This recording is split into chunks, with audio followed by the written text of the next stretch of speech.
All right, so to give ourselves a little bit of a running start on relations, to remind ourselves, relations are just sets. They're specific types of sets of ordered pairs where the first position comes from some set, maybe A, second position either comes from that same set or some other set that we typically call B, and then the relation R is just some subset of A cross B, or if both positions come from the same set of A cross A. Okay?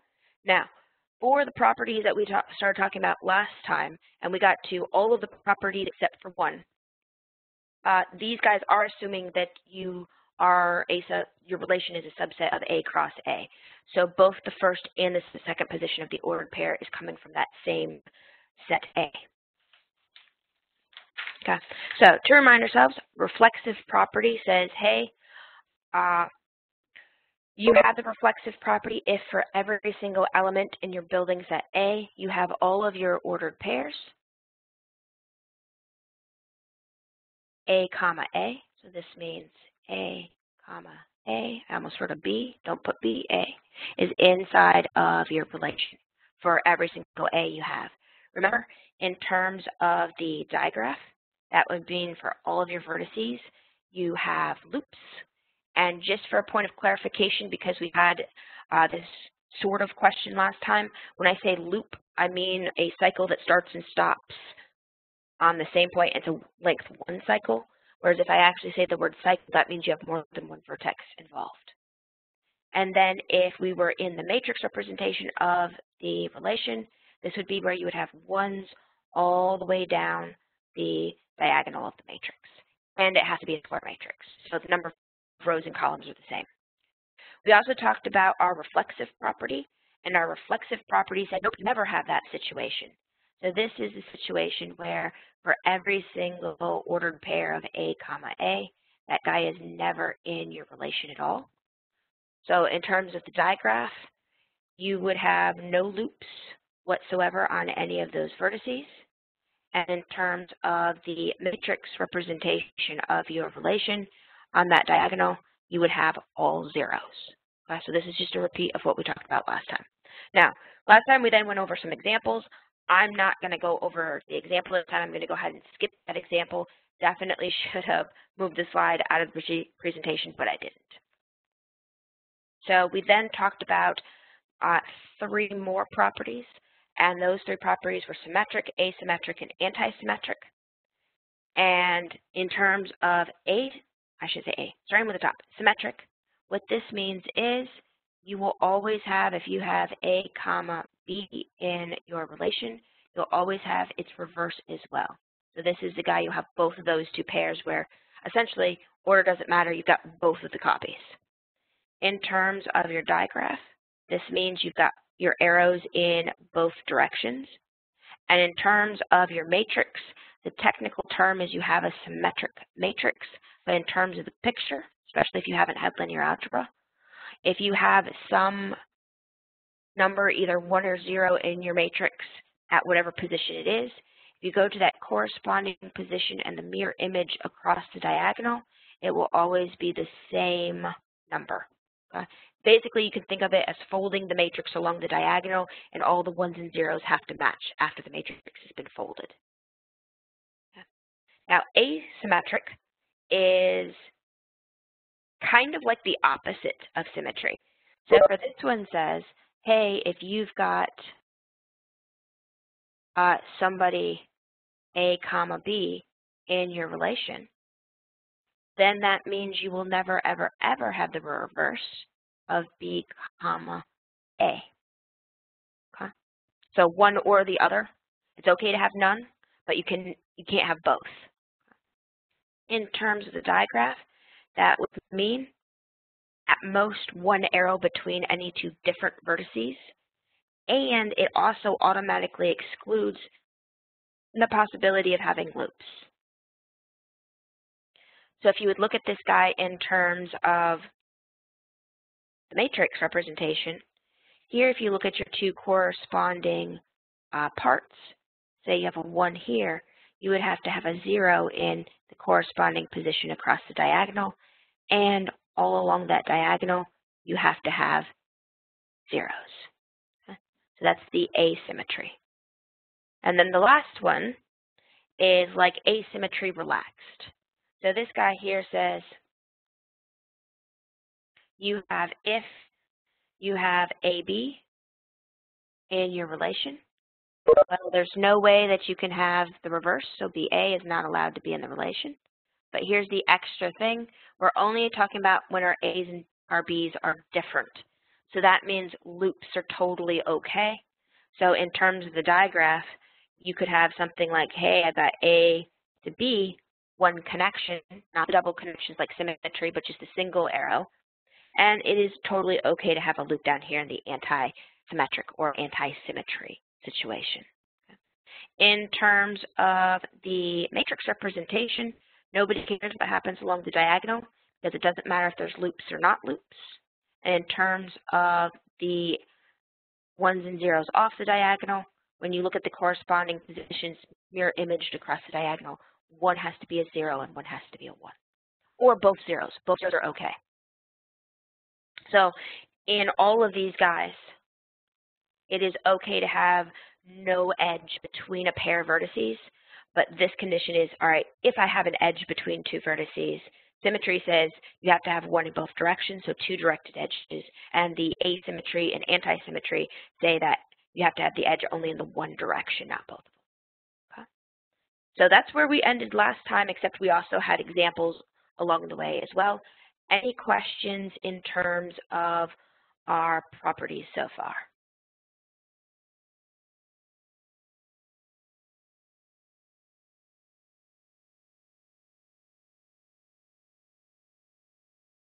Yes. So the question is, oh good, you guys can see it too. The question is, in the matrix, the one represents that yes, you have an edge. Yes, the one in the matrix represents you have an edge. So one here means have a directed edge, and the 0 means there's no connection, there's no edge. And remember, the way to read it is the little a would be like right here. The little b would be representing of the column. So if you're in, say, column 1, I shouldn't say that, row 1, column 3. So row 1, column 3, that would correspond to the ordered pair of 1, 3. So the first position corresponds to your row in your matrix, and your second position corresponds to what column you'll live in the matrix. Sorry about the really squiggly writing there. Yes, and the only difference between asymmetry and anti-symmetry is the zeros on the diagonal or the no loops. If you like, one way to think about asymmetry, and this is actually something that some books don't even talk about, asymmetry is exactly the same thing as your relation is anti-symmetric. Keep the tense the same here. It's anti-symmetric. Plus, you also are irreflexive. And symmetry is, when we talked about the inverse relation, this is the inverse relation is the same as the original relation. So if those help, definitely write that down as a descriptor. Technically speaking, both of those are results of, but you could also just rephrase things and say those are the definitions of symmetry and asymmetry too. But yeah, the key difference between asymmetry and anti-symmetry really is, and really it's the only difference between these two guys, is whether you can have these loops in the digraph or in the matrix, whether you have all zeros on the diagonal or no zeros on the diagonal.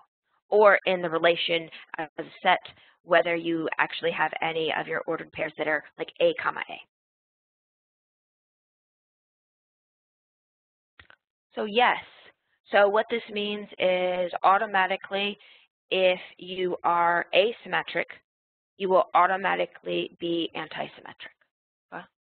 So if you typically have,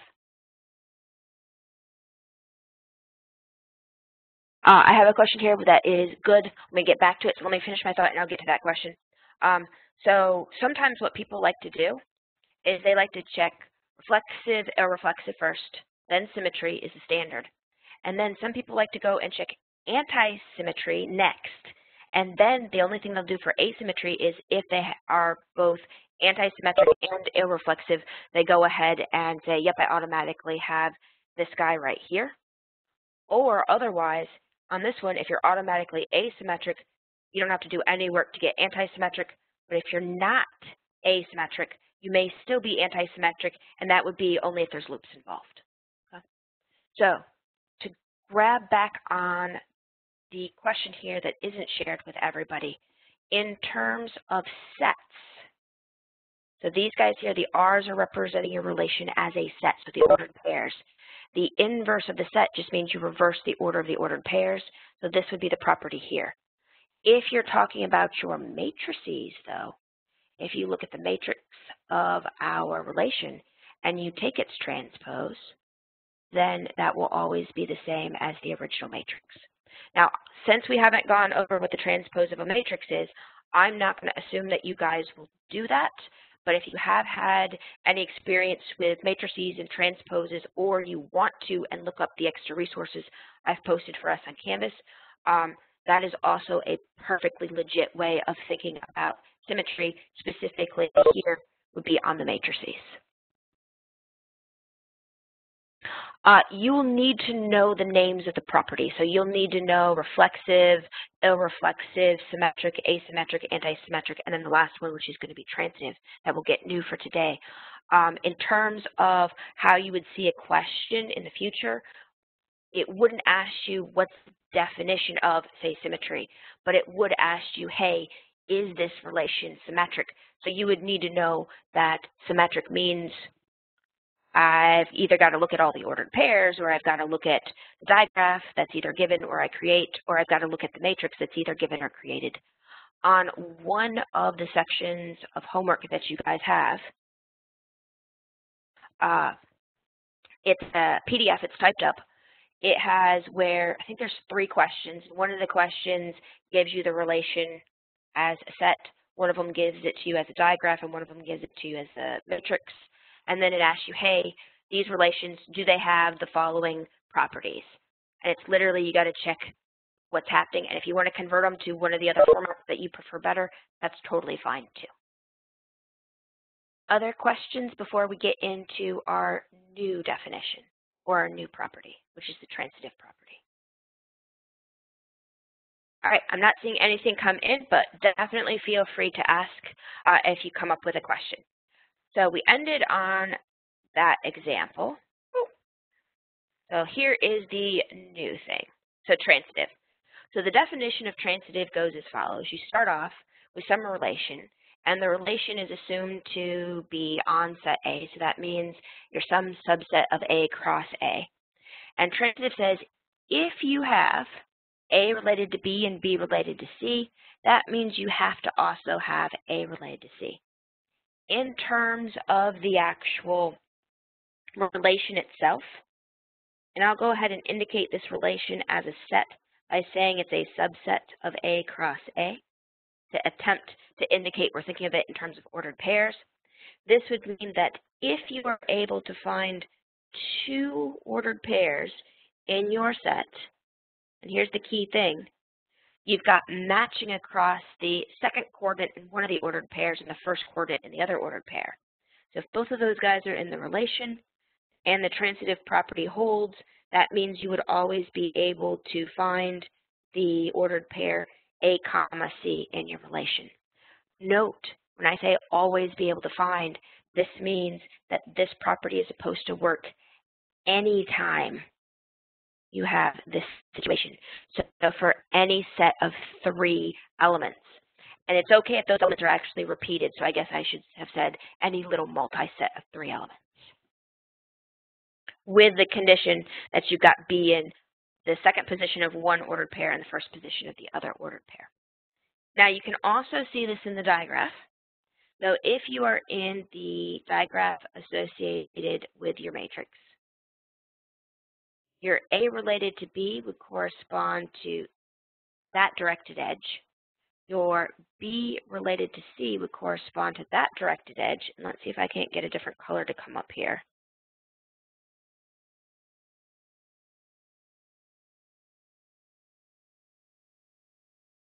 Oh, it looks like it's not doing that today. Then the new edge that you would have is this guy right here, A to C. I'm just going to make that really bold. So that would be the guaranteed edge of the property. Notice, so it's almost that. So the question is, can you just pick two different ordered pairs in your relation? You can pick almost any two ordered pairs. They do not have to be right next to each other in the listing of the relation. The only criteria you have to have is you do have to have that the second position of one of the ordered pairs and the first position of the other ordered pair have to match. And we're going to have a couple of examples so we can see that. As long as you have that matching, it doesn't matter which ordered pair you grab. This property is supposed to work for any of them. So we're actually going to see an example where we can check all of them. And what you'll find is that gets tedious really, really fast. So I'm going to show you a shortcut on how to check for transitivity. And it's to push everything into the matrix. But we'll see that once we get into the example. Actually, I'm about to tell you what the idea of that method would be right here. So in the digraph, what you would be looking for is that every length to path is actually also, wow, I couldn't figure out what symbol I wanted. So you would also have for every length to path in your digraph a length one path that's like a shortcut. So has a corresponding length one path. In other words, you don't have to go through city B to get from city A to city C. You could take the highway instead of all the little side back roads. Okay? That's sort of the idea behind transitivity with just those three elements. Now, if we bump this into the matrix, and I'm going to use a little bit of incorrect symbols here, but it's hopefully going to give you the right idea. And this idea of every length to path has a corresponding length one path means in terms of your ordered pairs that your R2, and remember here R2 was you took your original relation and you built all of the length to paths from your original relation. Instead of writing them out with the three elements you actually went through, you just wrote down the starting point and the ending point for where length to path existed. So in terms of the actual sets, this would tell you that all length to paths are contained inside of your original relation. It's easiest to see this by way of your matrix. So what you would do is you would first find the matrix right here of your R, and then you would calculate, let's pretend that was an M. That didn't make it much better. Then you'll calculate the matrix of your length to paths, or the matrix associated with R2. Now, we didn't actually talk about how you would get this matrix. It is almost exactly the same thing as just taking the original matrix and squaring it. Now, I'll tell you how to square a matrix in just a second, but assuming we know how to square a matrix, this guy right here is not guaranteed to have only ones and zeros. So in order to make that equals true, what you would do right here is all zeros stay 0. Automatically, when you square a matrix, if the matrix started off with only ones and zeros, the only entries in the matrix that you'll end up getting in the square of the matrix right here would be zeros are still possible, ones are possible, but now 2s and 3s and any positive integers are possible. So any positive integers, we're going to go ahead and we're going to throw back to just a 1 to make it back what's known as a Boolean matrix, or just the ones and the zeros. So the 1 here would say, hey, I've got that length to path existing. Whatever positive integer was actually there would tell you how many length to paths actually exist. Okay. Now, how many of you guys actually know how to square a matrix? even if it's only plugging it into a calculator. If you guys will vote by little checks or X's, let me know, because linear algebra is not a prereq for this course. All right, I do have some X's. So brief aside, let's look to see what we would do in terms of a matrix. Did I put a blank slide in here? I did not. All right, so I am going to have to throw us to a different application because I did not put a blank slide in here specifically so we could talk about the matrix multiplication, and that is totally a downfall on my part of not thinking about that. So in changing the application, you're going to have a glitch on your end, so bear with me for just a second.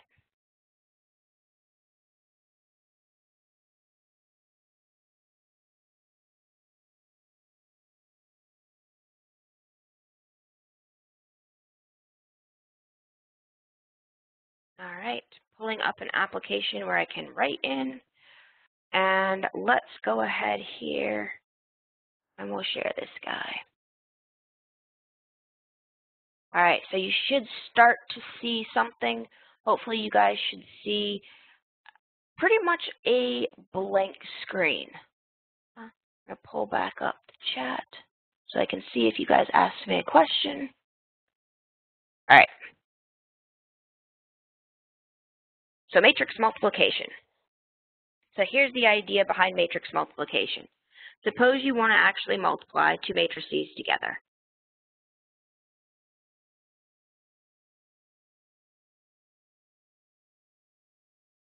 All right, let us actually make this right. So suppose you have some matrix and you have some second matrix. Okay, so two matrices, and you want to know what in the world is that product. A couple things you have to know, and the first is what are the rows and the columns, how many rows and columns do these matrices have? So if we go ahead and say, let's say that matrix A looks roughly like this, and I'm going to give you the overarching format first, and if it doesn't make sense, don't worry about it. We're going to have a couple of examples. Okay? So on this one here, suppose you have n rows. Suppose there's m columns. So here's your m columns. There's your n rows. And for matrix B, we're going to do the same thing, except here's the weird part about multiplying matrices. You have to, for the first guy, have the number. So in terms of sizing, let me back up for just a second. Number of rows by number of columns is how you talk about the size of a matrix. You have to have the number of columns in the first matrix match the number of rows in your second matrix. So you have to have m, I was trying to be rows. And it doesn't matter what the number of columns is in the second matrix. I'll just pick another letter, maybe P. Oh. So here's our, just a second.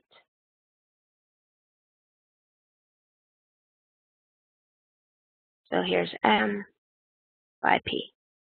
So those two middle ones have to match, or this won't work. So what you do, and let me pull this down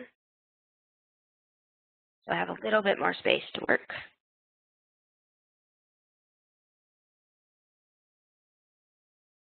Did your guys' screen get a little bit bigger? I made it bigger on my end. Okay, cool. Maybe that'll help. Not where I already wrote, but hopefully in the future. So if we then say, all right, A times B equals, and I'm going to just signpost what we just did. My screen isn't tall enough for you to still see the stuff above, so I'm just going to repeat it right down here. So here's our matrix A. Here's our matrix B. So we have n rows. We have m columns. And for the second matrix, we now have m rows and p columns. The answer, when we get it, is still going to be a matrix, but here it's going to have n rows and p columns. Notice in terms of the sizing, if you take the sizing from above, right up there we can hopefully see a little teeny tiny dot whizzing around. Actually, let me just highlight. That would be smart. This bit right here. What you'll see is the middle two dimensions that have to match are also going to disappear once you get the product. So what is the actual operation that we're going to do? And here's where I'll highlight again. We're going to take the row, whatever row you want. Maybe in that case, we picked row 2, just so I can highlight it. And then you pick a corresponding column in the second matrix. Maybe you pick, okay, this is always fun. I can't actually turn it sideways. So we'll do that a couple times. You pick a column in the second matrix. Maybe this was column 3. And what you do is you're going to do a fancy type of multiplication. And we'll go over what that fancy type of multiplication is in just a second. But the answer after you do the fancy type of multiplication of the row and then the column is going to give you the one entry element that corresponds to the second row, third column position. And if you've done anything in either linear algebra or Calc 3 before, the special type of multiplication we're going to do on the row and the column is going to be essentially a dot product. Okay.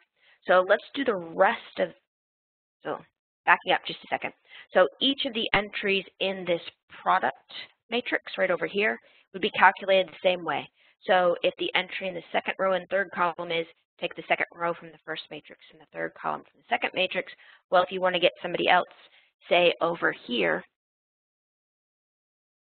maybe fourth row, first column, well, what would you do? You'd find that element by doing the same fancy multiplication with the fourth row from the first matrix, fancy multiplied with the first column of the second matrix. Okay? And that's how you propagate through all of the entries for the product matrix. All right, so let's do a couple of examples, and then we'll do an example specifically in our situation where we want to calculate the matrix of R2. So first example here, let's just do something really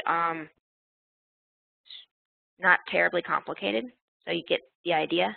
Suppose here we've got A equals, I don't know, something relatively small. I'll be super lazy. How about 1, 2, 3, 4? And let's make B something relatively small as well. Maybe this guy is something like, I'm going to try to pick different integers so we're comfortable of where everything came from. So maybe this guy is something like, I don't know, 0, maybe -1, maybe, oh no, I didn't want to do 3, oh well, it's staying. Maybe 5, maybe -2. I'm just going to do a 1 because I don't want to get the numbers too big. So then, if what we want to find is the product, here's what you do. First of all, I'm going to title it so we know what we're doing. Then we'll have matrix A, so 1, 2, 3, 4.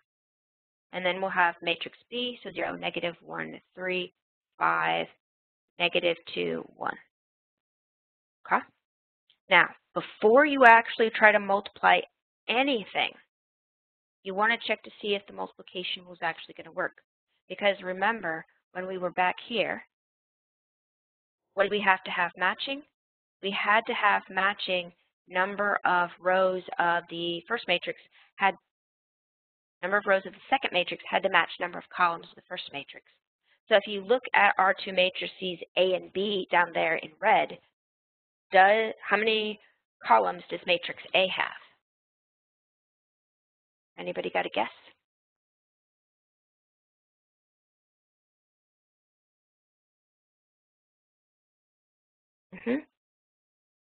Yep, those of you guys who are popping in there, you guys are all right, totally 2 columns. Now here's the big check.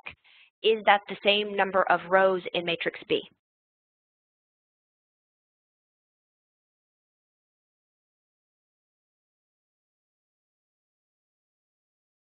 Ooh, right now we almost had a tie. All right, so make sure you're looking at the right thing. So here for matrix A, we have the same number of rows and columns, so 2 rows, 2 columns. For matrix B, we have 1, 2 rows, and we have here 3 columns. So 2 columns in matrix A, 2 rows, in matrix B. So this here will actually be able to compute the product. Okay? So here's where we're actually going to go over what that fancy multiplication is. Let me blow it back out so you can actually see my writing a little better. All right. So if we want to get the entry that would go right here in position 1, so row 1, column 1, if we are looking at row 1, that would be in the first matrix, we want to look at row 1. And in the second matrix, we want to look at column 1. Okay? Which means in this first row 1, column 1 position in our product, what we're going to do is we take the row and the column that are currently highlighted, and we're going to multiply together corresponding pieces and parts. So the 1 would be multiplied by the 0, and then the 2 would be multiplied by the -1. And I put in way too many parentheses there. Okay. So notice what I did. I multiplied the corresponding pieces and parts together. So first entry in row 1, first entry in column 1 got multiplied together. Second entry in row 1, second entry in column 1 got multiplied together. And here's the key thing. You only want one number for your answer, so you multiply those 2 products together, or however many products you actually get. So let's do that for the rest of the situations, and then we'll go back and actually figure out what that number is. Okay? So if we then wanted to do the next guy in the product's first row, this would still be row 1, so still that highlighted row in the first matrix, but now we're going to want to look at column 2 because we now in our product matrix are row 1, but column 2. So less parentheses this time. So we'll have corresponding positions multiplied together. So 1 times 3. We'll add that to whatever the next product is. Our next corresponding position is 2 times 5. Don't forget the multiplication symbol like I almost did. We don't want a 25 there. Now, at this point, have we used up all of the columns in matrix B? What do you guys think? Have we used all the columns in matrix B? Nope, there's one missing. Anytime you haven't used a column in your matrix, this is where you go back. Means you still have another entry on the row in the product matrix. So here we've got one last entry to go ahead and fill in. So this would be row 1, but now using column 3 in our matrix B. So multiplying the corresponding pieces and parts together, we'll have 1 times -2, and then we'll have 2 times 1. And that will close out our product matrix. Why would I know to stop writing in terms of columns in the product matrix? Simply because we got to the last column in our matrix B. And then we'll repeat the process for the second row. Any questions so far? All right, seeing nothing come through. If we look at the second row, so right down here in our matrix, notice what happens. Well, we're now in row 2, so we need to look at row 2 in matrix A. So I'm not going to highlight it again just because I've highlighted so much. So we're going to look at the non-highlighted row, and then we'll, in order, look at the columns again from matrix B. So second row, first column means we'll look at the row in matrix A that's not highlighted, and the blue highlighted column, or the first column in matrix B. So we'll have 3 times 0 plus 4 times -1. Make sure you add those 2 products together. And note, once you're comfortable with this, you can, some people will just do it in their head, no worries. If you haven't done this before, I would definitely recommend putting in the middle steps at least once or twice. You guys can use calculators for pretty much all of the assignments in this course. So if you wanted to put this into a calculator, I'm totally fine with that too. So let's finish this off. So next entry here would be row 2, column 2. So unhighlighted row from matrix A, purple highlighted second column from matrix B. So this guy would be 3 times 3, the first 2 entries, and then 4 times 5, the second 2 entries. And then last position is row 2, column 3. So this would be the unhighlighted row from matrix A and the green highlighted column from matrix B. So this would be 3 times -2 plus 4 times 1. Yes, and that is totally correct. So in terms of looking at these guys, notice there's a lot about those 4 numbers that stays the same. If you read down the column in the orientation that I wrote them, the second number of all of those products is always the same, and just the first number changes depending on what row you're using in matrix A. And if you read across the row, you can do the same thing. In the orientation of how I wrote everything, if you read across one of the rows, the first position of all of those little products are exactly the same. The only thing you're changing is the second part of the product, the part that changed when we move through the columns of B. So yeah, you should definitely, if you're reading across either the rows or the columns of the scratchwork part of the product matrix right here, you should definitely be seeing half of the numbers to be the same. All right, so let's actually get to an answer here. So first element, if we go ahead and add all of that together, it looks like it should be -2. Second part, that looks like a 3 plus a 10, so 13. Last one here, that looks like that cancels out. We got a -2 and a +2, so that looks like a 0.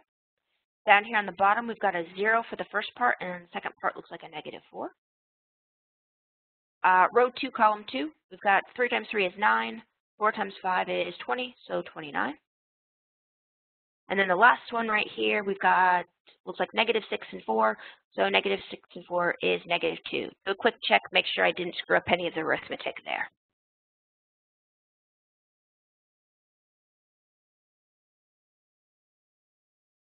And that's it in terms of multiplication.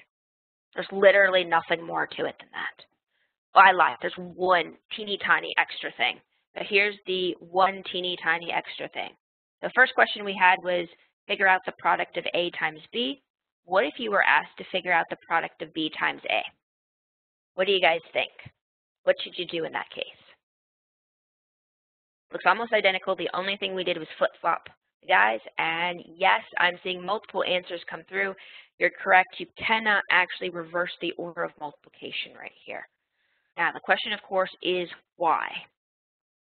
Anybody have a guess of why we can't reverse that order of multiplication?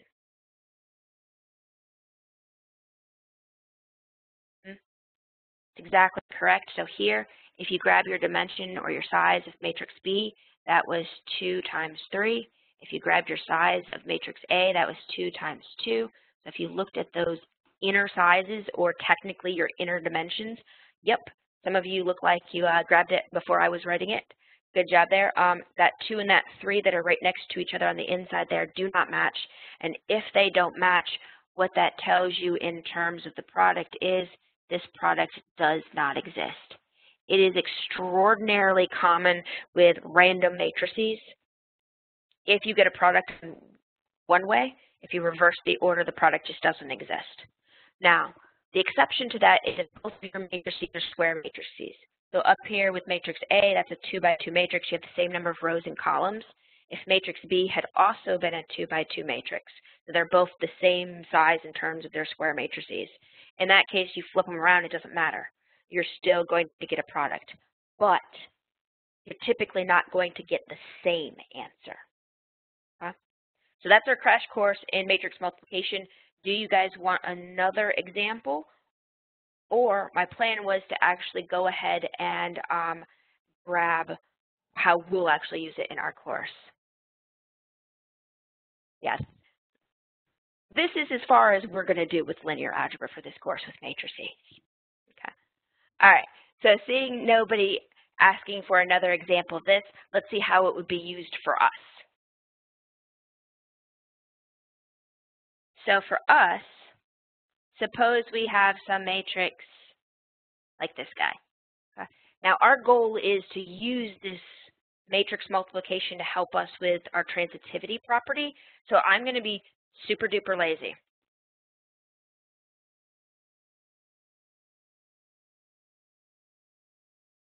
So pretend that's the matrix representation of your relation. What that means is in terms of your relation, you don't have too much going on. Okay? But if you wanted to find the matrix representation of R2, first step that you would do, so step 1, is you're going to go ahead and just square this guy. So we're going to go ahead and square that matrix. So that would mean we would have the same matrix multiplied by itself. Don't do that last one. Copy the matrix down exactly. And in this case, notice we do have a square matrix, and since it's the exact same matrix in both cases, it doesn't matter in terms of the order. Okay? So for us, we're going to have this situation where it's just, order is not going to matter in terms of how you multiply it together because it's the same two matrices. Now, if we go ahead and multiply this together, you'll go ahead and you'll grab your first row, maybe your first column first, and you'll say, hey, I've got 1 times 1. Then I've got 1 times, well, 1 again. And that gives me row 1, column 1. Now, row 1, column 2, we'll be looking at the second column of that second matrix and still that first yellow highlighted row of the first matrix. So here now we'll have 1 times 1, and then the second position of both row and column would be 1 times 0. We used up all the columns in the second matrix, so that's when we stop the product matrix. Then we go to the next row. So if we look at row 2, the unhighlighted row in the first matrix, we're going to multiply this guy by the first column of our second matrix, the one highlighted in blue. So we'll have 1 times 1, and then 0 times 1. And then last entry, 2 by 2, or row 2, column 2, still unhighlighted row from the first matrix and the purple highlighted column of the second matrix. And this one would be 1 times 1 plus 0 times 0. Okay. And at this point, now we just go ahead and figure out what that guy is.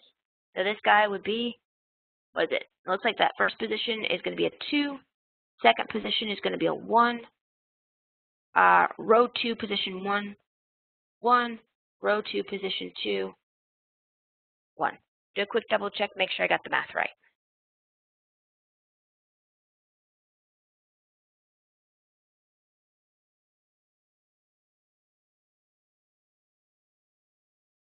All right, so here's what you do to actually get the matrix representation of R2. You take the matrix you just found, that square matrix, that product matrix, that square of the matrix of the original relation, and any element that's currently a 0, you keep as a 0. Do we have any entries in there that are currently zeros? Don't overthink it. Are any of those 4 numbers, 4 integers, currently zeros?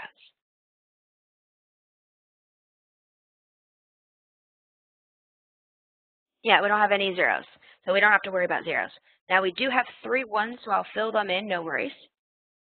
But any number that's not a 0, not a 1, we have to worry about. And it turns out you're only going to have positive integers that are not 0 and not 1. So R2, we're going to have to worry about converting.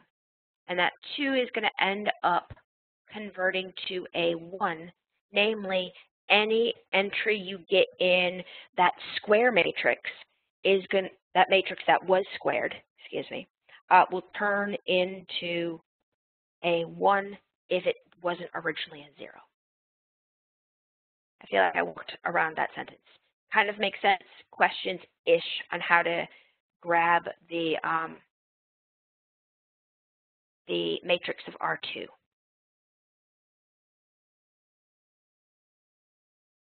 So that is a really good question. So the question is, when we square our matrix, couldn't you get negatives or fractions or decimals? Well, if you start with a normal matrix, the answer is yes. However, for us, we're going to start with what's known as a Boolean matrix. Our matrix associated with the graph, not the graph, the matrix associated with the relation only includes positive 1 and zeros. If you only start with positive 1s and zeros and you're multiplying 1s and zeros together and then adding those products together, you're only going to get either zeros, 1s, or positive integers. So yeah, this is actually a special case just because of the type of matrices we're starting with. If you're interested in terms of manipulating what are known as Boolean matrices, in the extra handout, the extra resources that I gave you guys on Canvas under matrices, the very tail end of it talks about a bunch of details specific to these Boolean matrices, these matrices that only have ones and zeros in them. If you want, we can talk about them in class, probably not today, but if you're interested in looking over them, I've posted them up for you guys. In terms of the question of why did the 2 become a 1, that is actually how you deal with products in these type of Boolean matrices. It goes as follows. You say, hey, anybody who's a 0 stays a 0. Any entry from finding that matrix that came from squaring the original 2 matrices. I'm trying not to say the word square matrix because it means something slightly different. So in this guy, any 0 stays a 0, any 1 stays a 1. But anybody who is something other than a 0 and a 1, that'll convert to a 1. This number 2 right here actually means that there are 2 length 2 paths that start at element 1, whatever our first element was, and end back at the same element 1. Maybe you've got a loop that you can go around twice. Maybe you can start at vertex 1, go to vertex 2, and come back. Okay? But it's telling you that there's 2 paths. R2 is just existence. Is there a path? Okay? So that's why the 2 would convert to a 1. In terms of fractions, there's no way you can actually get a fraction. You'd have to have a typo for a fraction if you start with only 1s and 0s in these 2 matrices. But if you want to think of it of anything that's not a 0 will be a 1, that's okay. And if you got a fraction, you probably would, it probably was just a typo on your part and probably should have been a 1.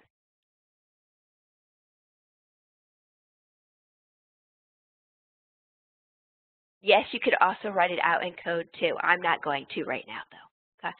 Any other questions about dealing with matrix multiplication? And some of you are already comfortable, but for those of you who hadn't done it before, are you guys feeling a little better? Slightly?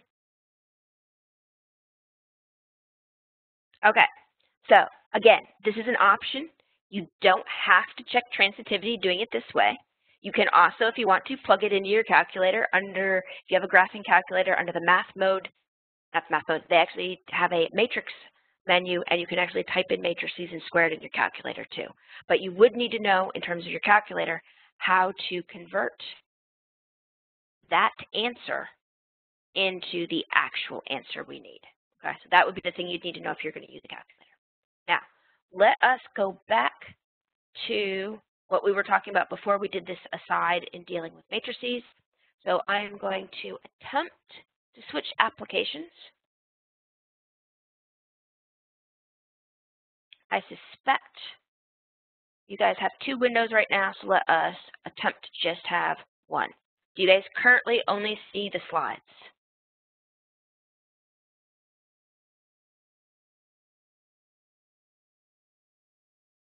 All right, cool.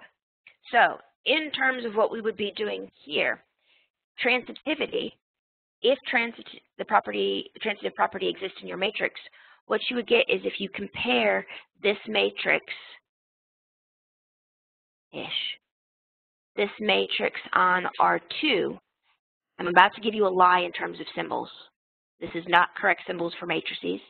Don't share this with a linear algebra teacher. They will have a heart attack. Every single entry in the matrix associated with R2, in other words, all of the 1s specifically, need to be inside of your matrix for the original relation. Okay, so that would be the thing that subset is attempting to convey. It's trying to say that all of your 1s from that new matrix are actually in the original matrix. So let's look at an example. So I'm going to attempt to throw this example to you guys. So it has exactly 1 new thing from today, and that's to see if we think that this example actually has a transitive property. So the first thing is to look at, do you guys think it might be reflexive? Do you think it might be irreflexive?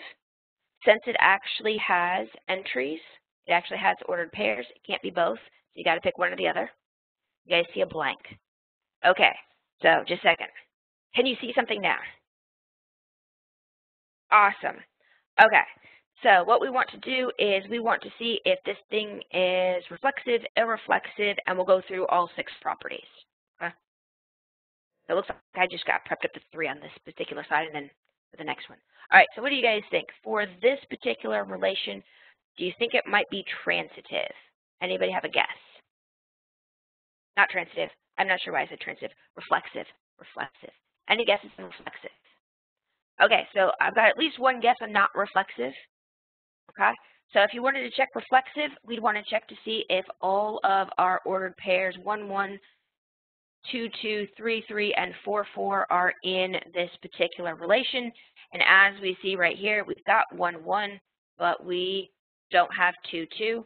So this guy is not reflexive. And if you wanted to give a reason, your reason could be as simple as 2, 2 is not inside the relation. Now, some of these properties are much easier to see in terms of a digraph. So if we drew out the digraph, here's 1, 2, 3, and 4. 1 has the loop 1, 1. Then we have 1, 2. Then we have 1, 3. Then 1, 4. We have 3, 1. We have 3, 2. We have 3 to 3. 3 to 4. And then 4 to 2. Okay. And yes, you guys have already prepped out in terms of irreflexive. It is also not irreflexive because you do have at least one of the ordered pairs, 1, 1. We also have 2, 2. So this one is one of the most common situations where you're neither reflexive nor irreflexive. By far, this is the most common thing to see with relations. No, symmetry. What do you guys think? Is this guy symmetric? Does it have a symmetry property? Yep, and I'm seeing several negatives to you guys. This guy does have a doubled up edges between 1 and 3, but that's the only place. So you can pick something as simple as what you guys said, which is, yep, we do have the ordered pair 1, 2, but we don't have the ordered pair 2, 1. So that means this particular relation is not symmetric. Okay. So those are the first 3. I'm going to jump now to the next 3 properties, and all the writing is about to disappear. So if we look at our next 3 properties, and I'll go ahead and quickly draw back in the picture. Anybody have a guess in terms of the asymmetric property?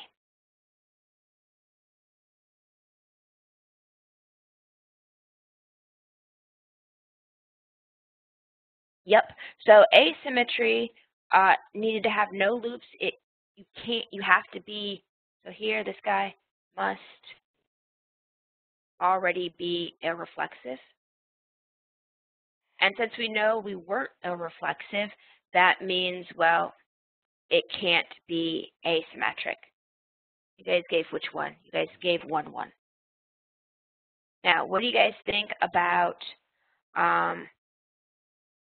anti-symmetric property? And it's also not anti-symmetric because you have the 1 to 3 edges in both directions. So we've got both 1, 3 and 3, 1. This is one of those extreme cases where you've got like everything is not occurring. Okay. Questions make sense? Kind of feeling okay so far? Ish is the key word there. All right. So then we've got the last guy. And the last guy is our transitive property. Anybody have a guess on what we would do for transitive?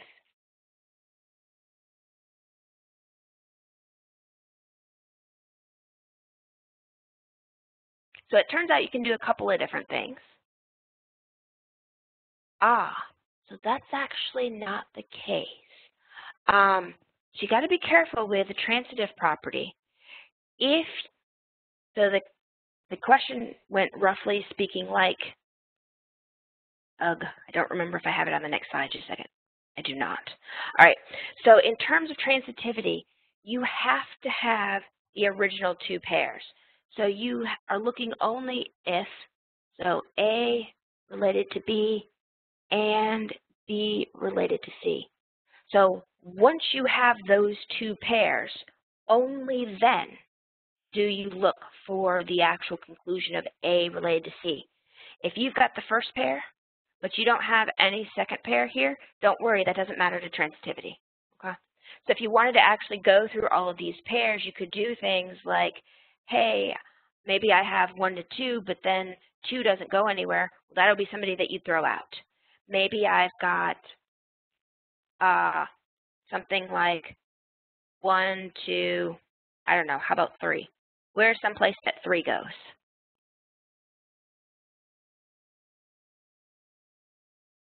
Anybody got a guess on where 3 goes? I'm not going to check all of the pairs. Sure, you could go to 3. You could also go to 2. Or anywhere else that 3 goes? Oh, 3 goes to a lot of places. We'll stop after the next one. So 1 to 3 and 3 goes to 1. Okay. So what you got to check is you have to check from the first one. It's like canceling out the middle 3. So you check, do I have somebody that just goes 1 to 3? So what do you guys think? Do we have the edge 1 to 3? Yeah, and notice when one of the two ordered pairs in our check is a loop, so in this case 3, 3, you just have the other ordered pair. So what people typically do when they do this full-on check, they ignore the ordered pairs where you've got the loops. Okay? So in the second case, we've got somebody who didn't have a loop. So if we go ahead and look at where we start and where we end, we'd be at 1 to 2. Do we have the edge 1 to 2 in this relation? We do, so that means we're cool here. And now in this one at the bottom there, we've got 1, 3, and then 3, 1. Again, where do you start, where do you stop? Here's 1, 1. Do we have the ordered pair 1, 1 in this relation?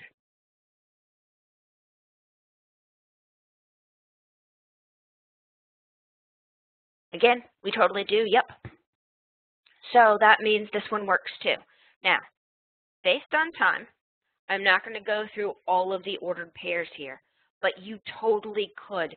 You write down every ordered pair you want in the first position, and then you look at all of the ordered pairs that exist for the second position. If you don't have anything exist for this part right here, just cross off that row. You didn't need to check it. Okay?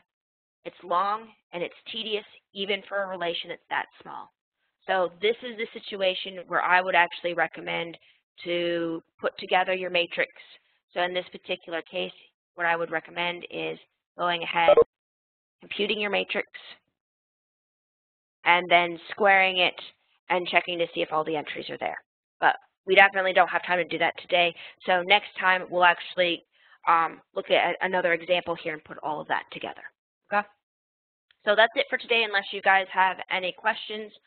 I will plan on hanging around for a little bit in case anybody does have a question, but otherwise, we're done for today.